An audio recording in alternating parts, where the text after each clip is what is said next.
Bismillahirrahmanirrahim. Assalamualaikum warahmatullahi wabarakatuh.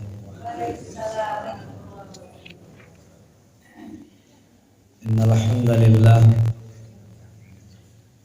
nahmaduhu wa nasta'inuhu wa nastaghfiruh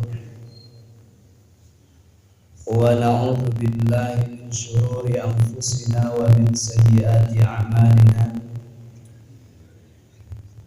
May yahdihillahu fala mudilla lahu wa may yudlil fala hadiya lahu.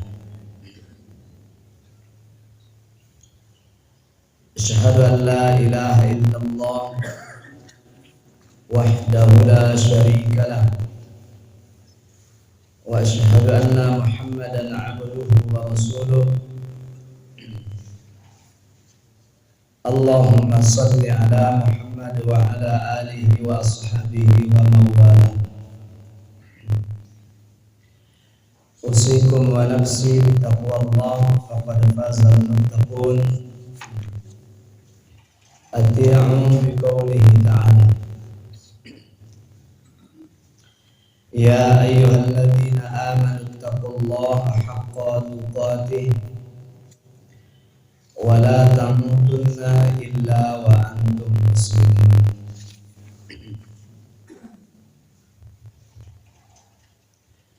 Wa qala sallallahu alaihi wa alihi wasallam,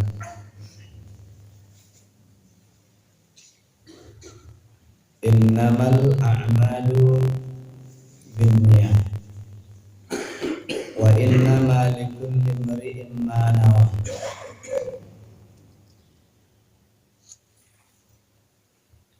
Bapak-bapak, ibu-ibu jamaah yang dirahmati Allah, marilah kita bersyukur kepada Allah Jalla wa'ala yang masih memberikan kepada kita kesehatan, kesempatan pada pagi hari ini setelah melaksanakan sholat subuh berjamaah, sholat yang jangankan sholat wajibnya, 2 rakaat sholat sunnah sebelumnya saja diganjar lebih baik daripada dunia dan seluruh isinya. Dari seluruh perintah sholat, maka sholat subuhlah sholat terbesar nilainya di hadapan Allah Jalla wa'ala, karena besarnya perjuangan yang dilakukan oleh setiap orang yang melaksanakan sholat subuh ini. Bahkan sholat subuh ini dijadikan ukuran standar beriman atau tidaknya seseorang. Apakah orang itu layak disebut sebagai orang yang beriman atau hanya sekedar mengaku beriman, dilihat dari apakah ia memenuhi panggilan Allah untuk melaksanakan sholat subuh berjamaah. Dan yang akan menjadi cahaya nanti pada hari kiamat adalah orang-orang yang berjalan menuju masjid-masjid Allah untuk melaksanakan sholat subuh berjamaah.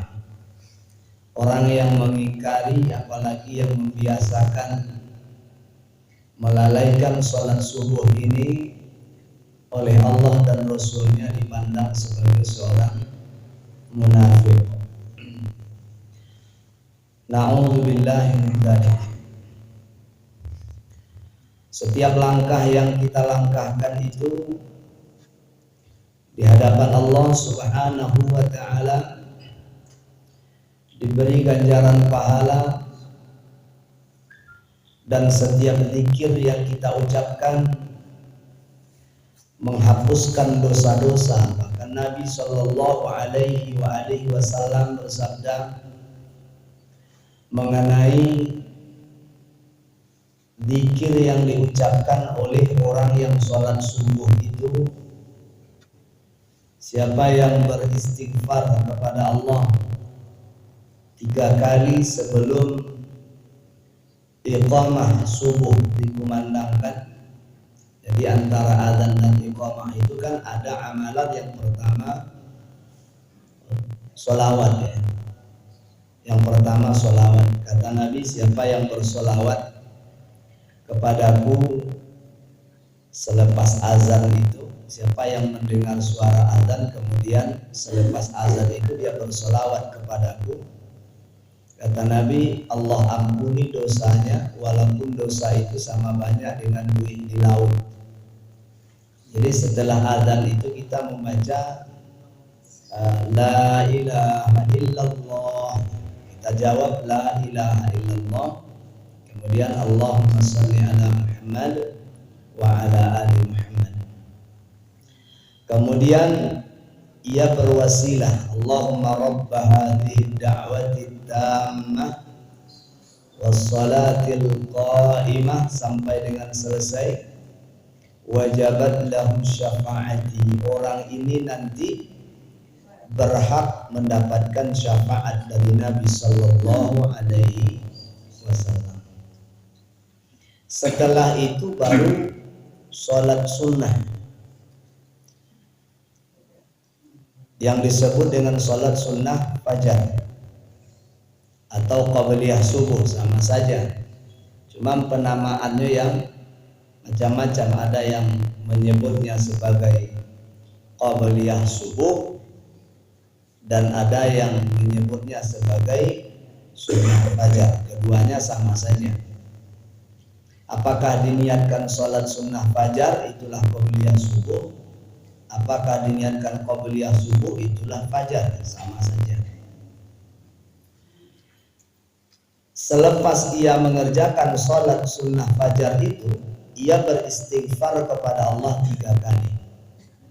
Astaghfirullahaladzim alladzi la ilaha illa huwal hayyul qayyum wa atubu ilaihi ghafara lahu ma taqaddama min dhanbihi walau kana mithla zabadil bahr. Allah ampuni dosanya walaupun dosa itu sama banyak dengan buih di laut. Inilah indahnya sholat subuh itu. Jadi nilai setiap zikirnya saja beda. Kalau kita berzikir istighfar di waktu sholat-sholat yang lain tak seperti itu kebesaran nilainya.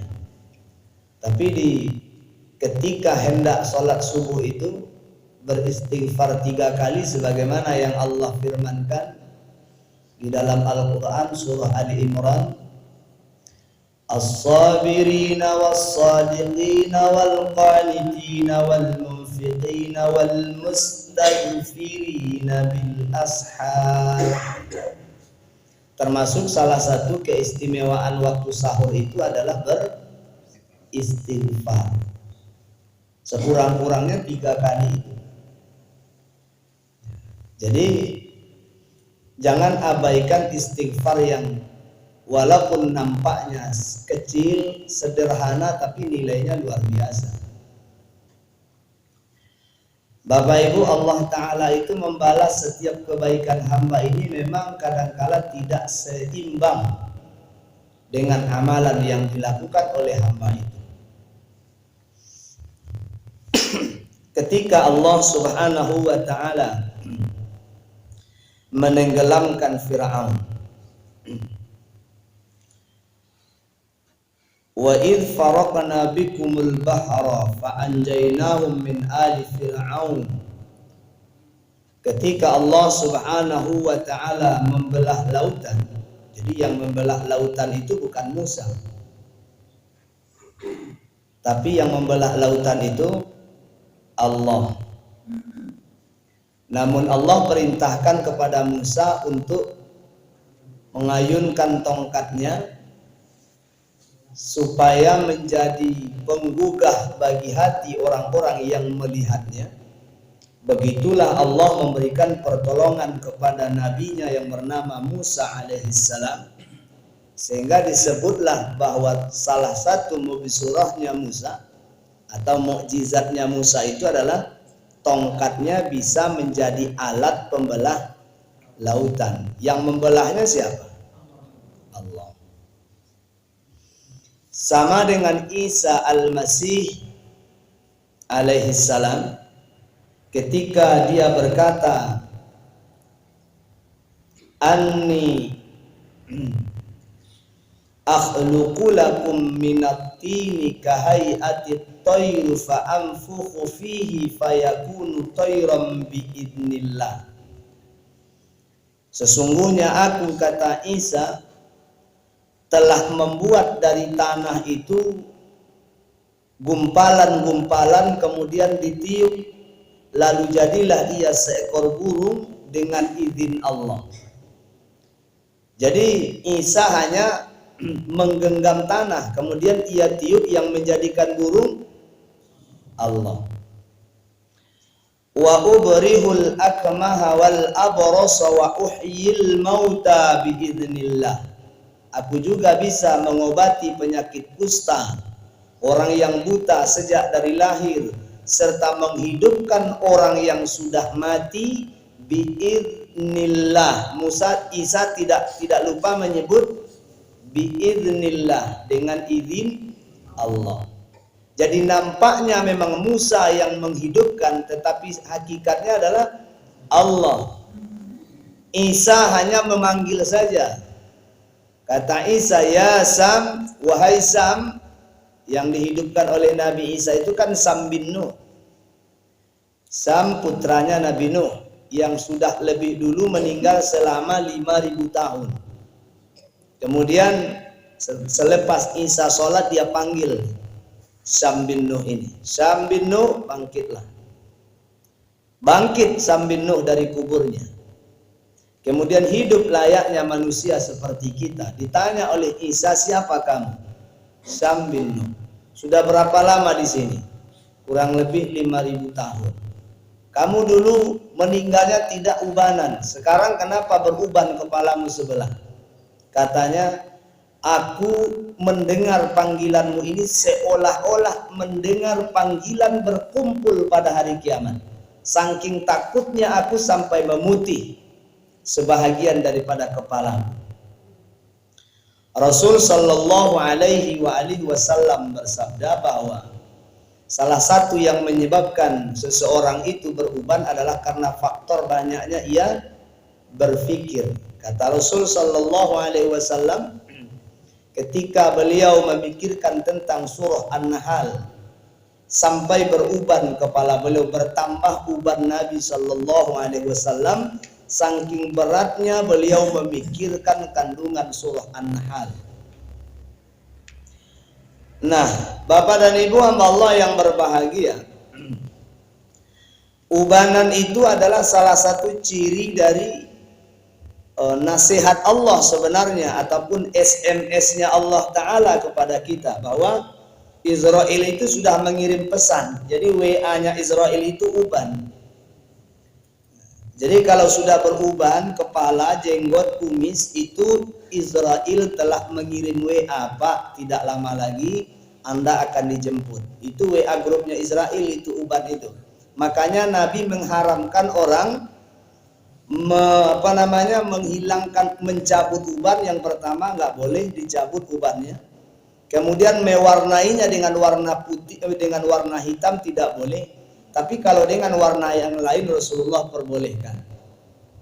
Jadi yang mencat rambut dengan warna hitam itu diharamkan, tidak dibolehkan.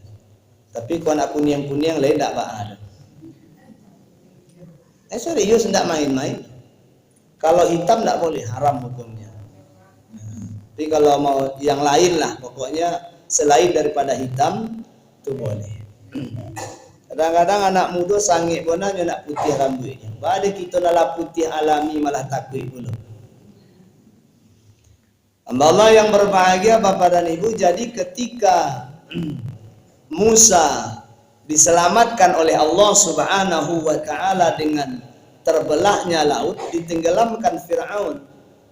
Ketika Fir'aun tenggelam itu, Fir'aun minta tolong kepada Musa sebanyak 70 kali. Fir'aun itu memohon kepada Musa agar diselamatkan dan dia memohon sebanyak 70 kali. Musa, tolong Musa. Musa, tolong selamatkan aku Musa. Musa agithni, Musa agithni, Musa agithni. 70 kali Fir'aun meminta tolong kepada Musa. Musa diam saja. Musa diam saja. Musa tidak mengiyakan dan tidak pula menidakkan. Tapi Musa hanya diam saja. Sampai Allah yang bertanya kepada Musa. Musa, ketika Fir'aun tenggelam itu, dia meminta pertolongan kepadamu sebanyak 70 kali. Kenapa kau tidak menolong? Ya Allah, kata Musa, bagaimana aku hendak menolong orang yang mengatakan ana rabbukumul a'la. Itu kata Musa. Bagaimana mungkin aku akan menolong orang yang mengatakan dirinya ana rabbukumul a'la. Akulah Tuhan kalian yang paling gagah. Akulah Tuhan kalian yang paling tinggi. Akulah Tuhan kalian yang mestinya kalian sembah. Aku ingin tahu, kata Musa, seberapa hebat dia jadi Tuhan. Makanya aku diam saja. Tapi di Allah Ta'ala lain pula Bapak Ibu. Inilah luar biasanya rahmat Allah Subhanahu wa Ta'ala itu. Luasnya ampunan Allah Subhanahu wa Ta'ala itu. Musa, kata Allah, andaikan ia meminta pertolongan kepadaku 1 kali saja, maka luasnya rahmatku aku akan tolong Fir'aun itu. Cuman sayang, Fir'aun itu minta tolongnya kepadamu, bukan kepadaku. Siapa kamu? Tapi andaikan Fir'aun itu minta pertolongan kepadaku, ya Allah, selamatkan aku.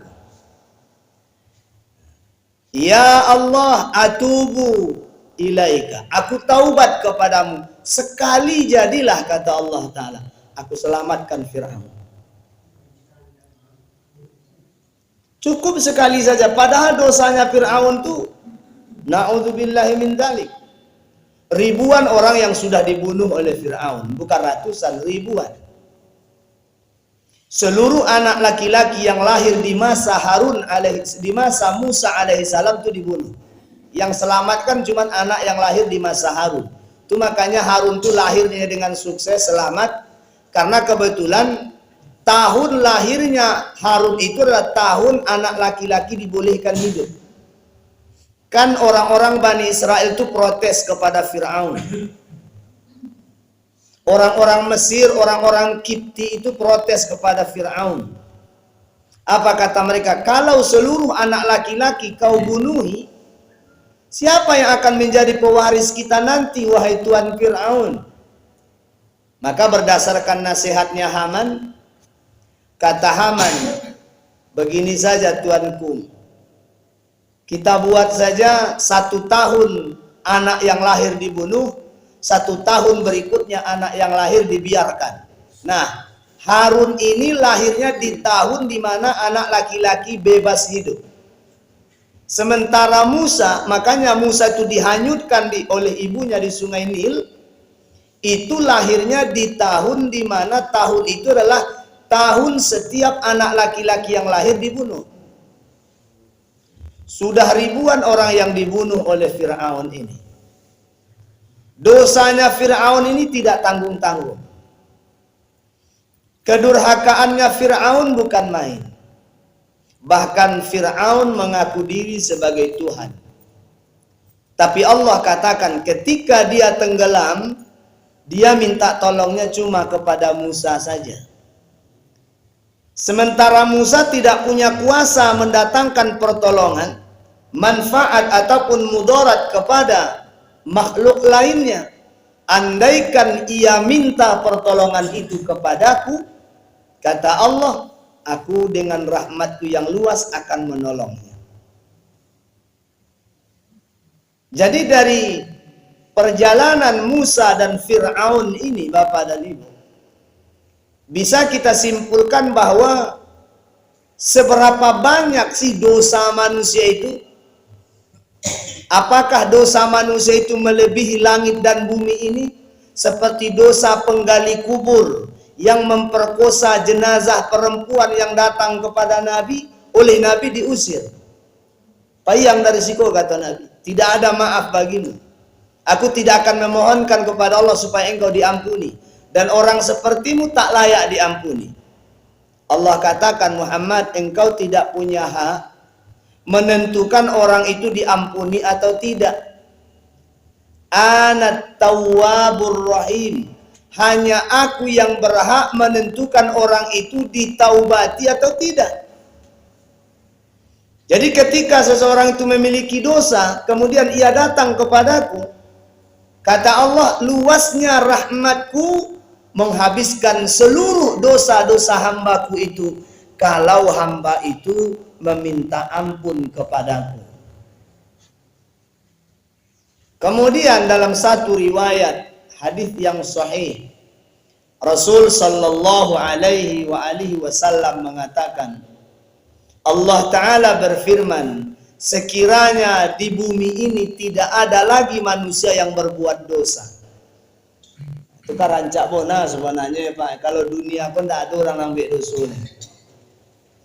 Andaikan manusia laki-laki, perempuan, besar, kecil, tua, muda,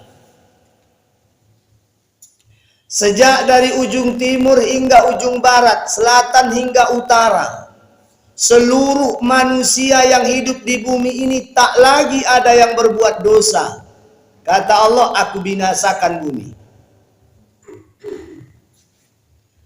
Aku binasakan bumi, aku binasakan manusianya, dan kemudian aku ganti dengan makhluk yang baru agar mereka berbuat dosa. Dan ketika mereka berbuat dosa, mereka minta ampun kepadaku, lalu aku mengampuninya. Ba'da itu Allah Ta'ala berfirman dalam hadis kudusi ini, karena Allah telah mewajibkan dirinya maha pengampun. Kok indah ada orang nama buat dosa lain, sadualah orang elok, Allah binasakan manusia yang tinggal di bumi ini, Allah ganti dengan makhluk yang baru, supaya makhluk itu berbuat dosa, kemudian ia minta ampun kepada Allah, dan Allah senang mengampuni dosa-dosa hambanya. Artinya apa, Bapak Ibu? Ini harapan besar bagi kita. Apalagi di bulan yang penuh, bulan yang disebut dengan penuh maghfirah, bulan yang penuh dengan ampunan. Sudah saatnya bagi kita bersimpuh di hadapan Allah meminta ampun di bulan di mana segala dosa-dosa Allah janjikan diampuni. Setiap orang yang berdosa di bulan ini adalah momennya, waktu yang paling tepat untuk meminta ampun dosa itu kepada Allah, sebesar apapun dosa itu, sebanyak apapun dosa itu.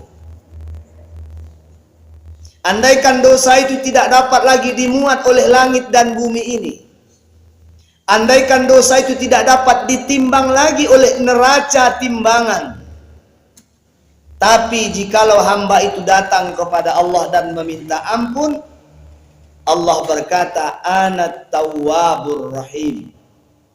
Aku maha pengampun lagi maha penyayang. Ketika Fir'aun tadi mengucapkan tolong agithni ya Musa, agithni ya Musa sebanyak 70 kali, maka berikutnya Jibril alaihi salam ambil tanah dari dasar Laut Merah itu, kemudian ia sumpalkan ke mulutnya Fir'aun itu, supaya Fir'aun tidak mengatakan agithni ya Rabb, ampuni aku ya Allah. Sebab kata Jibril, andaikan Fir'aun itu mengucapkan satu kali saja ampuni aku ya Allah, Allah akan mengampuninya. Sebelum ia mengucapkan itu, aku sumpal mulutnya dengan tanah liat dari Laut Merah. Jadi antara Jibril dengan Musa nampaknya sependapat. Kalau Musa tadi mengatakan saya mau lihat seberapa hebat dia mau jadi Tuhan. Ternyata dia tidak punya kuasa. Jangankan menolong manusia, menyelamatkan dirinya saja dia tidak bisa. Ternyata terbukti. Jibril mengatakan saya takut kalau dia mengatakan inni atubu ilaika. Aku bertaubat kepadamu ya Allah. Kalau dia mengucapkan itu, Allah akan menerimanya, maka aku sumpal mulutnya. Jadi antara Jibril dengan Musa satu pendapat, tapi Allah berkata lain. Andaikan dia mengucapkan aku minta ampun, maka aku akan mengampuninya. Begitulah maha luasnya rahmat dan ampunan Allah Subhanahu wa ta'ala. Makanya Nabi katakan, janganlah kalian mencela dosa seseorang ketika orang itu berbuat dosa.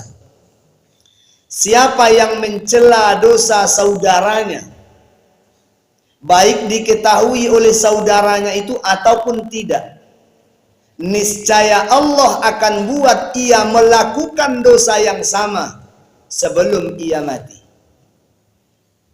Jadi Allah Subhanahu wa ta'ala sangat menutupi dosa setiap hamba. Sesungguhnya Allah senantiasa menutupi aib dan dosa kita, sampai kita sendiri yang mengungkap dan yang menyebutkan dosa kita itu. Jadi Bapak dan Ibu hamba Allah yang berbahagia, di bulan yang penuh dengan ampunan ini, maka semestinya setiap kita banyak meminta ampun kepada Allah Subhanahu wa ta'ala, teristimewa menjelang waktu subuh. Itu diistimewakan menjelang waktu subuh. Sekurang-kurangnya 3 kali saja. Itu sekurang-kurangnya. Apalagi dengan adanya zikir pagi dan sore. Salah satu di antara zikir pagi dan sore itu adalah istighfar 100 kali. Nabi Shallallahu Alaihi Wasallam tidak kurang dalam satu hari itu. Satu riwayat menyebut 100 kali minta ampun kepada Allah. Satu riwayat lagi menyebut 70 kali. Jadi Rasul saja orang yang dijamin dosanya diampuni, istighfarnya 100 kali. Maka sudah selayaknya kita meminta ampun kepada Allah lebih banyak daripada Rasul Sallallahu Alaihi Wasallam. Sekurang-kurangnya istighfar itu dengan mengucapkan Astaghfirullah, Astaghfirullah. Aku minta ampun kepadamu ya Allah. Astaghfirullah. Kalau ia disambung boleh, dengan yang lain boleh. Astaghfirullahalazim. Astaghfirullahalazim. Bukan hul azim. Nah, perisubana dulu istighfarnya, jangan-jangan salah itu. Astaghfirullahul azim, bukan hul azim. Astaghfirullahal azim. Jangan suruh Allah itu yang minta ampun. Astaghfirullahul azim itu aku meminta ampun oleh Allah. Jadi Allah itu yang minta ampun kalau kita bi astaghfirullahu. Sebenarnya yang minta ampun itu kita. Astaghfirullahalazim. Perisawana dulu iya lah model itu menyebutnya selama kok. Astaghfirullahalazim. Bukan astaghfirullahu, apalagi astaghfirullahi. Astaghfirullahalazim. Astaghfirullahalazim. Astaghfirullahalazim. Ada lagi yang lain ada. Astaghfirullahalazim. Alladzi la ilaha illa huwal hayyul qayyum wa atubu ilaih. Ini hadis yang menyebut kalimat istighfar seperti itu dari Sa'id Al-Khudri, bahwa siapa yang beristighfar 3 kali menjelang ia tidur malam, ketika dia berbaring di tempat tidurnya, kemudian ia mengucapkan astaghfirullahalazim alladzi la ilaha illa huwal hayyul qayyum wa atubu ilaih thalatha marratin, 3 kali, ghufira lahu ma taqaddama min dzambihi walau kana mithla zabadil bahar, Allah ampuni pula dosanya sebanyak buih di laut. Jadi orang yang sering minta ampun tuh ya orang yang tak punya dosa. Kayaknya memang tak punya dosa lagi. 3 kali menjelang tidur malam, jangan kini. Kalau kini tak kolok, menjelang tidur malam 3 kali diampuni dosa sebanyak buih di laut. 3 kali menjelang iqamah subuh. 3 kali menjelang iqamah subuh diampuni pula dosa sebanyak buih di laut. Betapa mudahnya Allah untuk mengampuni dosa-dosa hamba itu. Nah, tetapi Allah hanya akan mengurusi dosa yang dilakukan oleh hamba itu terhadap dirinya, dan Allah tidak akan mengurusi dosa hamba terhadap hambanya. Bagaimana Allah akan menyelesaikan dosa kita dengan saudara kita, dengan manusia lainnya? Allah subhanahu wa ta'ala laisa bizallamin lil abid. Annallaha laisa bizallamin lil abid. Allah tidak akan mau menganiaya satu orang hambanya pun. Allah tidak akan aniaya satu orang pun. Ketika kita melakukan dosa kezaliman kepada sesama kita, kemudian kita meminta kepada Allah supaya Allah yang memaafkan dosa kita tersebut terhadap manusia lainnya, berarti Allah telah berbuat zalim kepada hambanya. Dan Allah mengatakan innallaha laisa bizallamin lil abid. Allah tidak akan mau menganiaya seorang pun dari hambanya. Kalau Allah memaksakan ampunannya atas dosa kita kepada sesama, berarti ada orang lain yang teraniaya, betul tidak? Awaklah merugikan orang kau, kemudian Allah paksakan mengampuni dosa, membuat orang tersebut memaafkan kita. Sudah, pokoknya kamu sudah diampuni, orang itu aku yang urus. Andaikan begitu Allah mengurusi hamba ini, berarti Allah telah menyalahi firman-Nya, innallaha laisa bizallamin lil abid. Itu makanya kata Nabi, yang Allah urusi itu hanyalah dosa manusia kepada Allah sebanyak apapun. Tapi kalau dosa manusia kepada manusia, itu hanya bisa diselesaikan antar manusia. Hanya bisa diselesaikan antar manusia. Bagaimana caranya? Ya dengan meminta izin, meminta ridho. Kalau bertaubat kepada Allah cukup dengan 3 syaratnya selesai. Yang pertama, dia sesali perbuatan itu. Yang kedua, dia takkan ulangi perbuatan itu. Yang ketiga, dia tingkatkan amal solih untuk menutupi dosa perbuatan itu. Selesai. Tapi kalau dengan manusia tambah cileh. Taubat kepada Allah cukup 3. Taubat kepada manusia 4 syaratnya.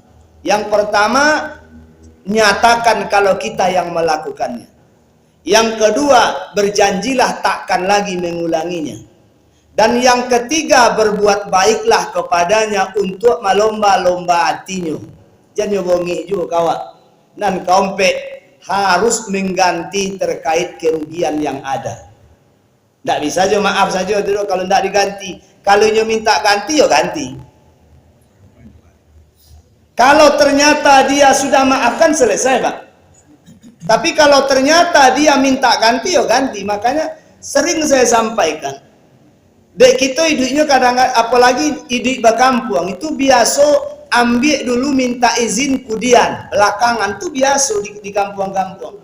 Ambil za dulu minta izinnya kadang-kadang ingat, kadang-kadang indah, kan model itu. Ini panjang urusannya nanti di hadapan Allah ini. Jadi ketika kita mengambil hak orang lain, siapa yang mengambil hak seseorang dengan tujuan mengembalikannya, maka Allah bantu dia mengembalikannya.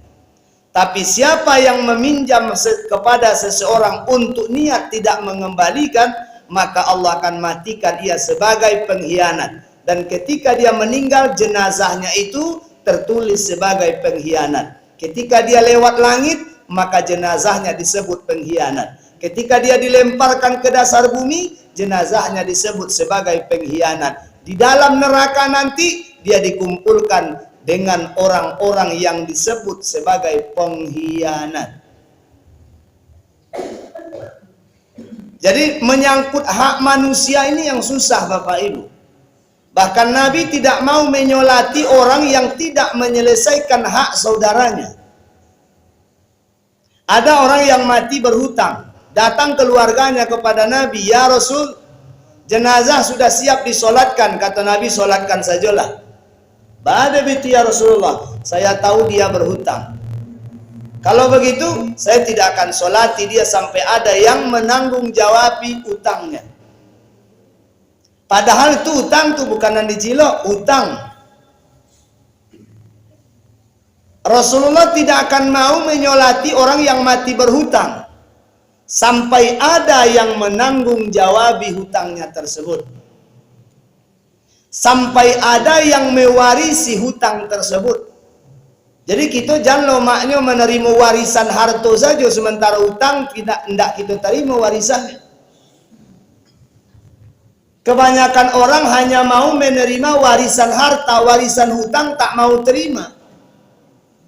Bah, kira-kira ibu lain mau nak menerima warisan hutang?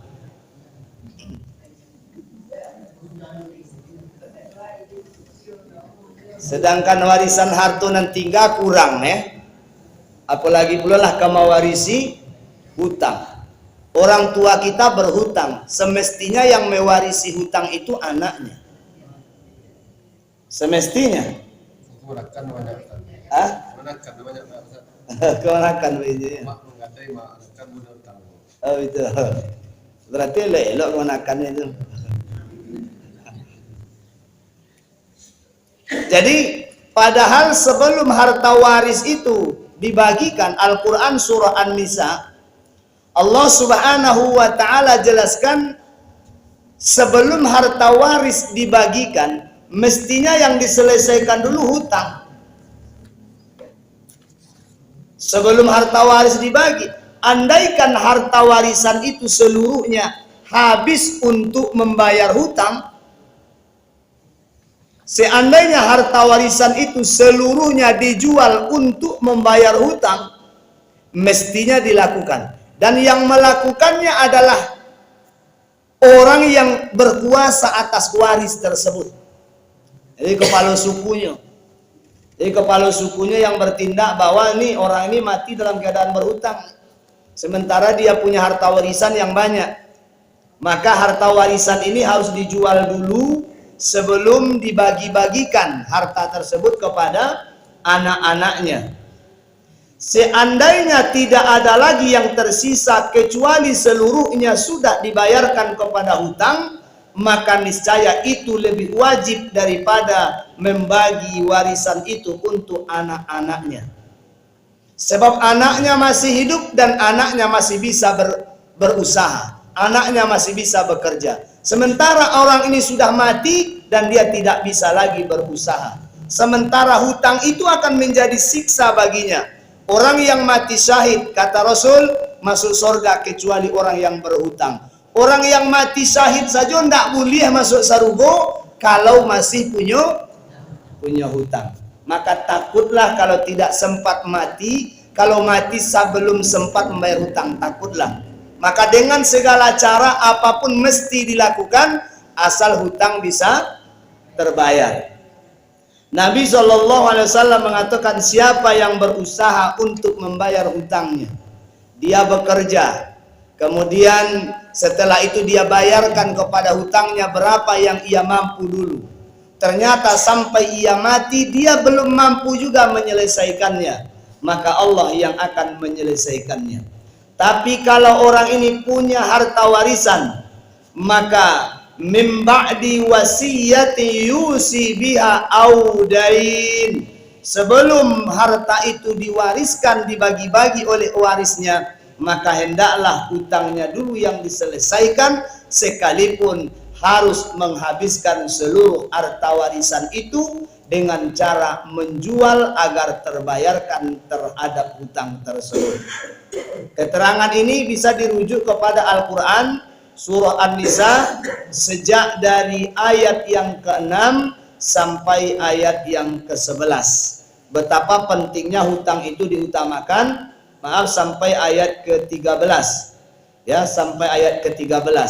Ayat 6 sampai ayat 13 surah An-Nisa, perkara wajibnya membayar hutang bagi orang yang sudah meninggal dunia oleh warisnya. Jadi ahli warisnya yang wajib membayar.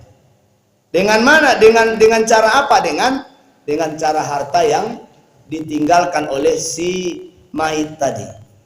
Nah, bagaimana kalau ternyata si mayit itu tidak punya harta, bukan hutang?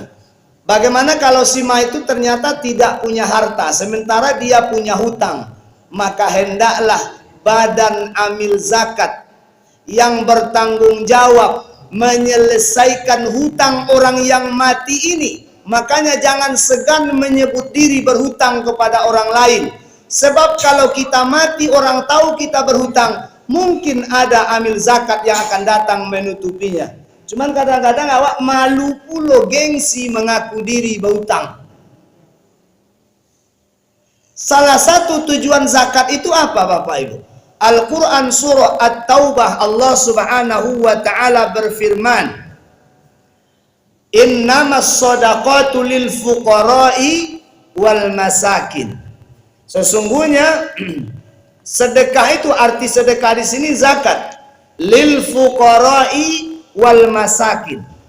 Yang pertama untuk orang-orang fakir, dan yang kedua untuk orang miskin. Wal amilina 'alaiha. Kemudian yang ketiga bagi amil ataupun petugas yang memang benar-benar bekerja menghimpun, kemudian menghitung, kemudian membagi, dan kemudian mengantarkan kepada orang-orang yang mustahik, artinya yang berhak menerima zakat. Itu yang disebut dengan amil. Amil itu mendatangi orang yang muzaki, yang berzakat, dietongnya, kemudian ditimbangnya, kalau perlu ditimbang, kemudian dibaginya dan diantarkannya kepada orang yang berhak menerima. Baru dia disebut amil. Kalau menerima tok saja, kemudian tidak perlu nomor membagikannya tidak perlu pas, itu bukan amil namanya, hamil. Nomor buang porui besok. Jadi yang disebut amil itu yang bekerja. Bekerja tuh dia datang ke rumah kaum muslimin. Tapi bukan seperti amil-amil sekarang. Kotak-kotak yang diantarkan ke rumah kaum muslimin, beko dipungui saleh sekali sebulan. Ada enggak program zakat seperti itu gini? Iya. Berarti beda ya. Kok Nogoria itu? Oh iya, Nogori 7 foto. Pantaslah beda. Lo di Nogori seorang kan ada yang serupa itu. Katanya ada program amil zakat. Program dari Basnas. Setiap rumah orang diagih kotak.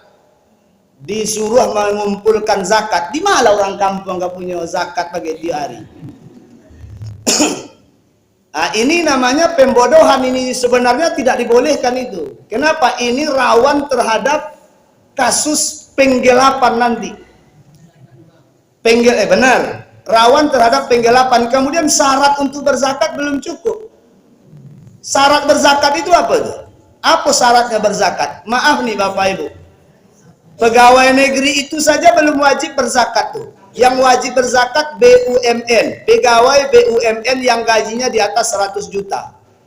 Tak ada risiko pegawai BUMN yang gajinya di atas 100 juta. Kalau ada, iya tuh keluar zakat tiap bulan. Tapi kalau gajinya cuma 10 juta, apalagi 5 juta, itu bukan orang yang berzakat. Orang berzakat itu orang kaya. Orang kaya yang punya harta lebih. Syaratnya orang Islam milik sendiri. Milik sendiri sampai dulu harta itu ke tangan awak, baru dibagikan. Iko main potong ateh saja 2,5%. Mau gajinya 2 juta, potong 2,5%. Mau gajinya 5 juta, potong 2,5%. Saya sudah protes nih kepada pemerintah, demo tidak boleh. Tapi menasehati pemerintah wajib. Saya nasihati pemerintah daerah setempat saya dulu. Cuman saya tidak dipakai ngaji lagi, sudah itu.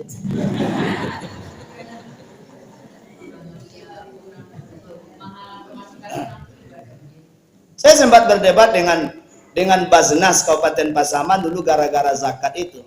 Sampai sekdanya keluar dari masjid, itu udah menambah undang, itu kalau nanti dibuka kajinya.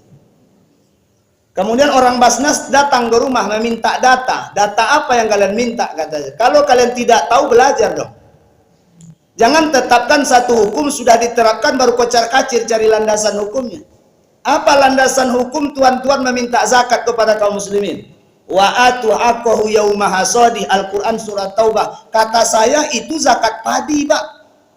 Zakat buah-buahan. Ini zakat mal lain, zakat buah-buahan lain, tidak bisa. Ayat zakat buah dipindahkan ke ayat zakat mal, apalagi zakat profesi. Tidak ada zakat profesi. Sesungguhnya zakat profesi ini adalah pemerasan oleh pemerintah terhadap rakyatnya. Pemerasan itu. Kini ada pula model baru, zakat model baru pula, kotak-kotak diagih ke masyarakat. Disuruh zakat mengumpulkan zakat di situ, masyarakat disuruh mengumpul zakat di situ. Berapa kita masyarakat menelah wajib zakat sebenarnya? Ada ke setiap rumah diagih kotak zakat. Di sini ada unsur pemaksaan sebenarnya. Di mana letak unsur pemaksaannya? Satu, masyarakat jadi malu kalau kotaknya tak berisi. Malu enggak kira-kira ibu? Oh, kotak orang Basnas lah tiba kah dicatat nama awak.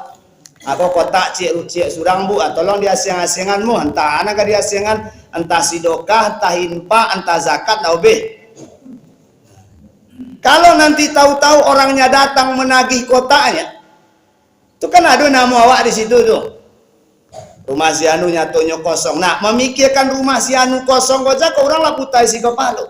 Bahalah cara supaya awak jangan malu. Akhirnya dengan secara terpaksa mengeluarkan. Secara terpaksa mengeluarkan. Saya kira ini seluruh daerah seperti itu. Kok ada pula himbauan dari Basnas pusat mata sudah beberapa daerah saya tanya ternyata tidak ada. Oh, rupanya cuma di negara sebelah saja yang seperti itu. Wallahu a'lam apa alasannya, tapi ini tidak benar ini. Hal semacam ini salah nih, hal semacam ini keliru, tidak boleh. Kenapa? Zakat itu ada tata caranya Bapak Ibu. Ada dulu lengkap dulu rukun dan syaratnya. Baru zakat itu boleh dikeluarkan. Syaratnya apa tuh? Lamanya harta bersama dengan pemilik itu 12 bulan. Kalau dia harta selain daripada buah-buahan dan hewan ternak, itu haulnya 12 bulan. 12 bulan harta bersama pemilik, kalau ada lebihnya baru dikeluarkan zakatnya. Itu pun kalau sampai nisab. Kalau tidak sampai nisab, dia tidak wajib berzakat. Nah, jadi tidak bisa sembarang saja menetapkan Oh, zakat. Jadi yang disebut amil itu orang yang bekerja ada ilmu tentang zakat baru boleh jadi amil. Kalau enggak hamil nanti itu. Salah kelola gombong porwi. Kemudian apalagi wal muallafatu qulubahum, orang-orang yang dijinakkan hatinya. Ini muallaf. Muallaf itu orang-orang yang baru masuk Islam. Setahun, 2 bulan, 3 bulan, sampai setahun baru-baru masuk Islam. Itu perlu dibantu dengan zakat. Kalau 10 tahun bagai mu'alaf juga baru. Nah, itu enggak betul itu. Nah, kemudian yang berikutnya adalah wafir riqab, orang yang memerdekakan budak, dan gorimin. Nah, gorimin orang yang berhutang. Makanya orang-orang yang dikorojo di masjid jangan kalian sebut jo gorim. Utangnya kakak kita.